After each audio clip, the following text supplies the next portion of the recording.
प्यारे पाठकों, आप सभी का गुरुकुल कोचिंग सेंटर HS यानी हिंदी स्पेशल में हार्दिक स्वागत एवं अभिनंदन है। आज हम हिंदी के कुछ महत्वपूर्ण प्रश्नों यानी बहुविकल्पीय प्रश्नों के साथ उपस्थित हुए हैं, जो महत्वपूर्ण परीक्षाओं के लिए अति उपयोगी साबित होंगे। पहला प्रश्न, वस्तु स्थान भाव या विचार के द्योतक शब्द को क्या कहते हैं? यानी जिस शब्द से वस्तु स्थान भाव या विचार का ज्ञान हो, द्योतक माने ज्ञान हो, उस शब्द को क्या कहते हैं? का संज्ञा कहते हैं, खा सर्वनाम कहते हैं, गा विशेषण कहते हैं या घा विशेष कहते हैं। तो इस प्रश्न का सही विकल्प हो जाएगा विकल्प का संज्ञा। संज्ञा कहा जाता है। आप अपना प्रश्न अपने मन में सही करते रहिए और बाद में हमको बताइए कि आपके इन 20 प्रश्नों में से कितने प्रश्न सही निकले। कमेंट जरूर करिएगा। प्रश्न दूसरा, व्युत्पत्ति के आधार पर संज्ञा के कितने भेद होते हैं? का 3, खा 4, गा 5 या घा 6। तो इस प्रश्न का सही विकल्प हो जाएगा का 3। व्युत्पत्ति यानी मुख्य आधार। संज्ञा के कितने मुख्य आधार पर भेद होते हैं? तो जातिवाचक, व्यक्तिवाचक और भाववाचक। का 3। अगला प्रश्न देखेंगे, स्त्रीत्व शब्द में कौन सी संज्ञा है?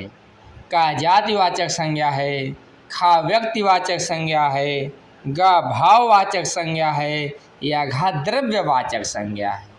तो स्त्रीत्व में भाववाचक संज्ञा है। इस प्रश्न का सही विकल्प हो जाएगा गा भाववाचक संज्ञा। अगला प्रश्न है प्रश्न चौथा, भारतीय शब्द का बहुवचन रूप है। 4 विकल्प दिया गया है। 4 विकल्पों में से कौन सा विकल्प सही होगा? आप कमेंट करिएगा। याद रखे रहिएगा कि आपके कितने प्रश्न इस वीडियो में सही निकले। 4 विकल्प है का भारतीयों, खा भारतीयों, गा भारतीयों या घा इनमें से कोई नहीं। तो भारतीय शब्द का बहुवचन रूप होता है भारतीयों। इस प्रश्न का सही विकल्प हो जाएगा का भारतीयों। प्रश्नों की संख्या को बढ़ाते हुए हम अगले प्रश्न की ओर प्रस्थान करते हैं। और अगला प्रश्न हमारा है, सूर्य शब्द का स्त्रीलिंग क्या होगा? 4 विकल्प दिया गया है। का सूर्याणी होगा, खा सूर्या होगा, गा सूर्याई होगा या घा सूर्यो होगा। तो सूर्य शब्द का स्त्रीलिंग इन 4 विकल्पों में होगा सूर्या। इस प्रश्न का सही विकल्प हो जाएगा खा सूर्या। अगला प्रश्न, बुढ़ापा भी एक प्रकार का अभिशाप है। इस वाक्य में बुढ़ापा शब्द में संज्ञा बताइए। 4 विकल्प दिया गया है। जातिवाचक संज्ञा है बुढ़ापा में, या व्यक्तिवाचक संज्ञा, या भाववाचक संज्ञा, या इनमें से कोई नहीं। तो आप सभी जान गए होंगे कि बुढ़ापा में कौन सी संज्ञा है। बुढ़ापा में है भाववाचक संज्ञा। इस प्रश्न का सही विकल्प हो जाएगा, उचित विकल्प हो जाएगा विकल्प गा भाववाचक संज्ञा। अगला प्रश्न है, निम्नलिखित शब्दों में से कौन सा शब्द संज्ञा है? 4 विकल्प दिया गया है। का क्रुद्ध, खा क्रोध, गा क्रोधी या घा क्रोधित। इन 4 विकल्पों में सही विकल्प हो जाएगा क्रोध। क्रोध शब्द ही संज्ञा है। इस प्रश्न का राइट आंसर ऑप्शन खा क्रोध। अगला प्रश्न, आंसू का बहुवचन क्या होगा? आंसू एक वचन है, इसका बहुवचन क्या होगा?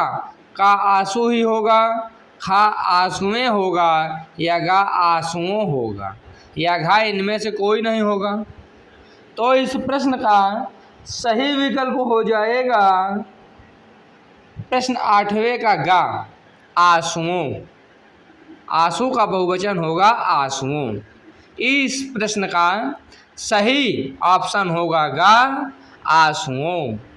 अगला प्रश्न है 9वां, निम्नलिखित शब्दों में एक शब्द पुल्लिंग है, उसे बताइए।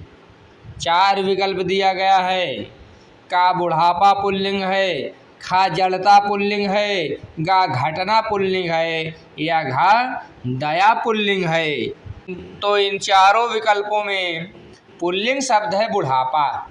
इस प्रश्न का सही विकल्प हो जाएगा का बुढ़ापा। प्रश्न 10, हे प्रभु मेरी इच्छा पूर्ण करो। कारक का सही भेद है, यानी हे प्रभु मेरी इच्छा पूर्ण करो में कारक कौन सा है। 4 विकल्प दिया गया है।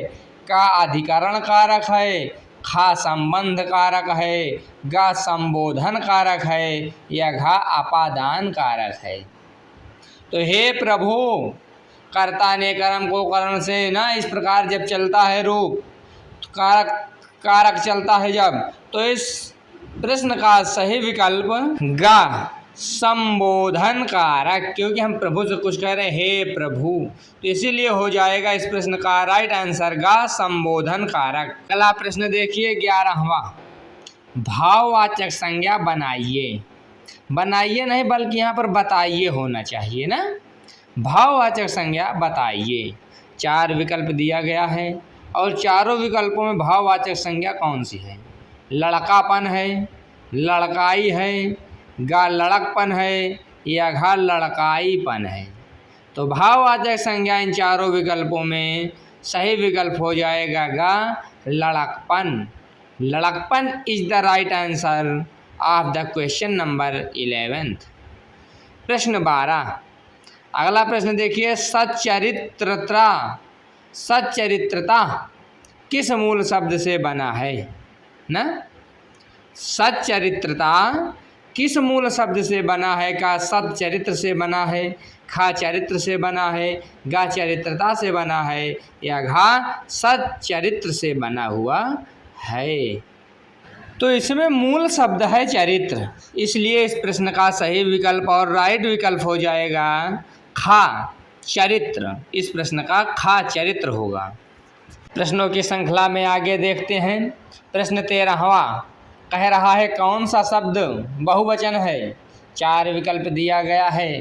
का माता, खा प्राण, गा लड़का, या घा किताब। तो हमेशा कौन सा शब्द बहुवचन होता है। तो हमेशा बहुवचन होता है प्राण। इस प्रश्न का सही विकल्प हो जाएगा खा प्राण।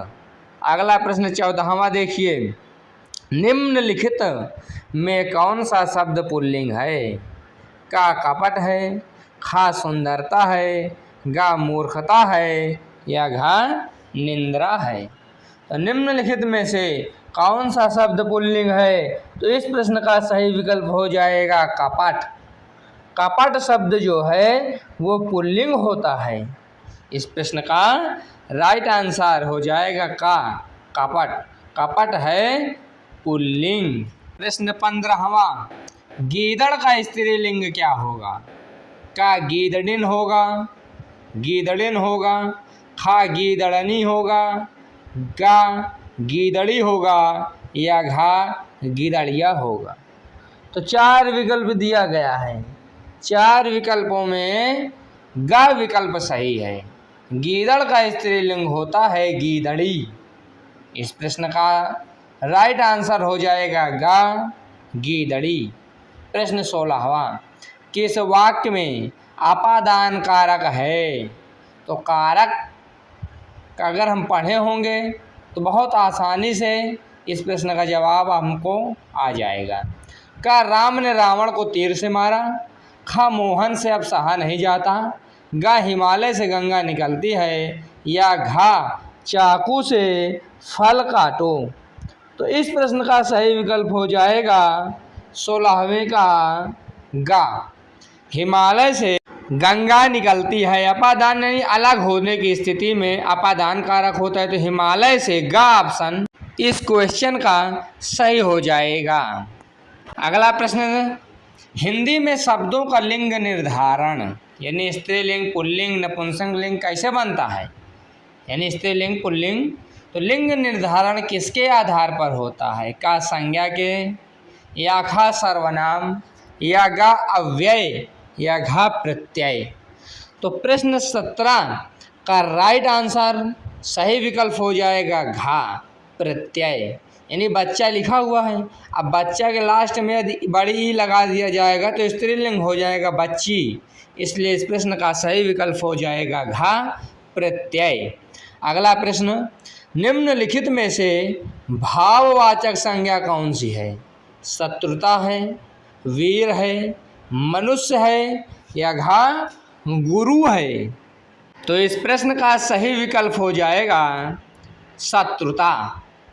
का विकल्प सही होगा, शत्रुता ही भाववाचक संज्ञा है। अगला प्रश्न, निम्नलिखित शब्दों में से स्त्रीलिंग शब्दों का चयन कीजिए। तो 4 विकल्प है, का अपराध है, खा अध्याय, गा स्वदेश, या घा स्थापना। तो 4 विकल्प दिया गया है। जब हमको समझ में ना आए तो उसके साथ थोड़ा कुछ हम उसको पूरा वाक्य बना लेते हैं और फिर लास्ट में सहायक क्रिया और क्रिया के आधार पर हम उसको स्त्रीलिंग और पुल्लिंग समझ लेते हैं।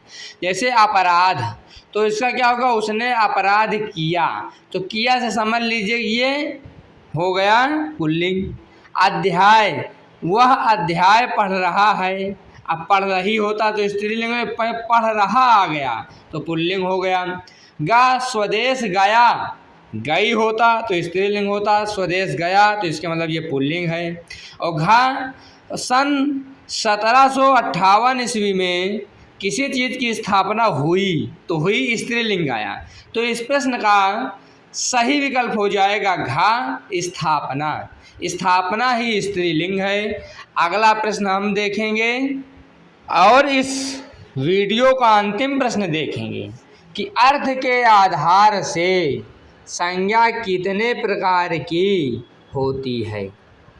यानी अर्थ के आधार पर, यानी कुल मिलाकर संज्ञा कितने प्रकार की होती है। तो कुल मिलाकर संज्ञा होती है 5 प्रकार की। इस प्रश्न का सही विकल्प हो जाएगा खा 5। अब संज्ञा 5 प्रकार की होती, कौन कौन सी होती आप कमेंट करिए। और आप सभी के लिए इस वीडियो में इतना ही। आप लोग इसी प्रकार विश्वास बनाए रहिए। चैनल को सब्सक्राइब अवश्य कर लीजिए, लाइक करिए, कमेंट करिए, शेयर करिए। धन्यवाद।